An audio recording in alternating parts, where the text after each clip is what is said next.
नमस्ते। बहुत सारे कॉलेजेस के मन में बायफोकल एडमिशन में कंफ्यूजन है। जो बायफोकल सब्जेक्ट्स का admission last special round second के समय शुरू हुआ था। बहुत सारे बच्चों का, जो बच्चे पहले से एडमिटेड है उनके लिए बायफोकल सब्जेक्ट चूज करने का ऑप्शन दिया गया था। बहुत सारे बच्चों का एडमिशन भी हो चुका है, लेकिन अभी भी कुछ बायफोकल बच्चे का एडमिशन नहीं हो पाया है और कुछ बायफोकल की सीट खाली है। उसके लिए अभी इस FCFS राउंड में भी बायफोकल का एडमिशन चलने वाला है, तो उसमें क्या बदलाव किए गए हैं और कौन सी सावधानियां बरतनी है, किस तरह से बायफोकल के एडमिशन करने की ज़रूरत है, इसके बारे में थोड़ा सा भी डिस्कस करते हैं। बायफोकल के बारे में थोड़ा सा क्लियर करने की ज़रूरत है। बायफोकल में बहुत सारे कन्फ्यूजन सुनने को मिल रहे हैं, लेकिन इसमें कन्फ्यूज होने की कोई ज़रूरत नहीं है।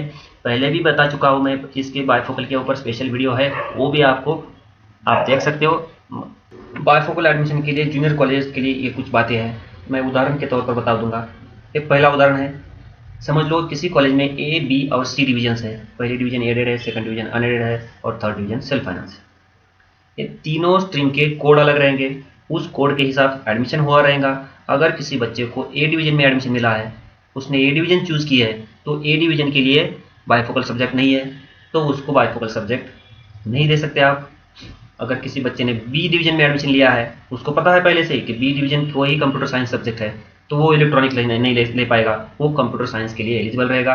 और अगर बी डिवीजन कोई और इलेक्ट्रॉनिक रहेगा, दूसरा कोई बायफोकल सब्जेक्ट रहेगा, वो सभी सब्जेक्ट के लिए एलिजिबल रहेगा। इस कॉलेज के हिसाब अगर किसी बच्चे ने C डिवीजन में एडमिशन लिया है, तो वो C डिवीजन में इलेक्ट्रॉनिक्स के लिए एलिजिबल है, उसको कंप्यूटर चाहिए तो वो नहीं ले पाएगा। ये स्ट्रीम के हिसाब से चलने वाला है, क्योंकि ऑलरेडी सिस्टम है और सिस्टम पहले से ही बच्चों को दिखा रहा है कि किस स्ट्रीम के लिए कौन सा बायफोकल सब्जेक्ट अटैच्ड है, उसके हिसाब से ही बच्चों ने एडमिशन लिए रहेंगे। ये रिस्ट्रिक्शन चलता रहेगा। और एक रिस्ट्रिक्शन लास्ट टाइम बायफोकल में रहता, जो स्टूडेंट कैप में से एडमिट हुए हैं वो इन हाउस कोटा, मतलब बायफोकल की कोटा सीट पर एडमिट नहीं हो सकते थे।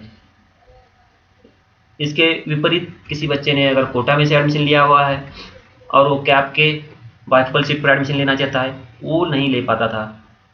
इसलिए बहुत सारी जगह ऐसा हुआ है, कुछ कैप में से आने वाले बच्चों के लिए जो बायफोकल सीट वो खाली रह गई है और कैंडिडेट कोटा में है, कोटा में सीट खाली है और कैंडिडेट कैप में है, ऐसा हो गया है। इसलिए इसका सोल्यूशन अभी इस समय निकाला गया है कि कोटा सीट के लिए रिस्ट्रिक्शन अभी नहीं रहेगा। मतलब किसी भी कोटा का स्टूडेंट कैप के सीट में एडमिट हो पाएगा। मैनेजमेंट कोटा का स्टूडेंट माइनॉरिटी कोटा के सीट अगर बायफोकल की खाली है, ये सब डिस्कशन हम बायफोकल का कर रहे हैं। जो बच्चे पहले से एडमिटेड है, पहले राउंड में उसी कोटा में कंपटीशन हो गई थी, माइनॉरिटी के माइनॉरिटी मैनेजमेंट। पहले क्या था, जो कैप में से एडमिट है उनके लिए कैप की बायफोकल सीट अवेलेबल थी, जो इन हाउस कोटा में से एडमिट है उनके लिए इन हाउस कोटा की सीट बायफोकल सीट अवेलेबल थी, मैनेजमेंट कोटा में से एडमिट है तो मैनेजमेंट कोटा की बायफोकल सीट अवेलेबल थी, और माइनॉरिटी की माइनॉरिटी, ऐसा था। अगर कोई बच्चा मैनेजमेंट कोटा में से एडमिशन ले चुका है और वो कैप की बायफोकल सीट पर एडमिशन करना चाहता है, तो वो नहीं हो पाता था।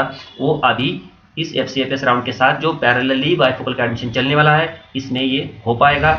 मैनेजमेंट कोटा में से अगर किसी बच्चे ने एडमिशन लिया है, वो कैप की सीट पर बायफोकल के लिए एडमिशन ले पाएगा। माइनॉरिटी कोटा में से अगर कोटा के लिए अगर बायफोकल की सीट खाली है, वो ले पाएगा। मतलब कैप और कोटा, इसमें सीट का एक्सचेंज हो पाएगा। ये फैसिलिटी अभी अवेलेबल होने वाली है। कॉलेजेस को ये ध्यान में रखना है कि आपको एक जनरल मेरिट लिस्ट तैयार करनी है और उस मेरिट लिस्ट के हिसाब से ही आपको स्टूडेंट्स को एडमिशन बायफोकल सब्जेक्ट चूज करके देने।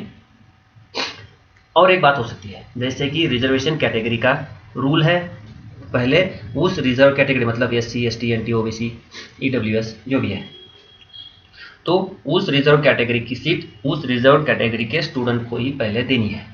अगर किसी जगह ऐसी सिचुएशन आती है कि बायफोकल के सीट्स अलॉट करते समय, मतलब बायफोकल का एडमिशन करते समय समझ लो किसी कैटेगरी का स्टूडेंट ही नहीं, वो सब्जेक्ट नहीं मांग रहा, मतलब समझ लो बायफोकल के लिए OBC की 5 सीट है और 2 ही बच्चे OBC के हैं जो बायफोकल के लिए एडमिशन मांग रहे हैं, वो 2 सीट OBC के बच्चों को दी जाएगी, लेकिन वो 3 सीट वैकेंट रह जाएगी।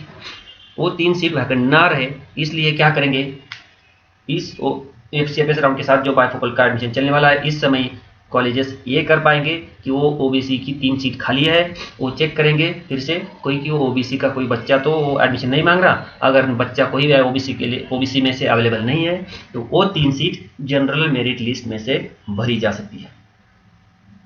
जनरल मेरिट लिस्ट मतलब इस जनरल मेरिट लिस्ट में सभी कैटेगरी के स्टूडेंट मेरिट के हिसाब से लगाए जाते हैं।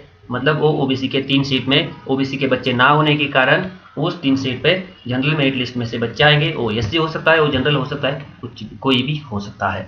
तो ये एंड में करना है। अगर उस कैटेगरी का कैंडिडेट अवेलेबल नहीं है तभी ए जनरल में से सीट भरी जा सकती है। हर एक बच्चे को एडमिशन मिलने के लिए जूनियर कॉलेज मदद करेगा, गाइडेंस सेंटर मदद करेगा। दिए हुए समय में अपनी एडमिशन प्रोसीजर पूरी कीजिए।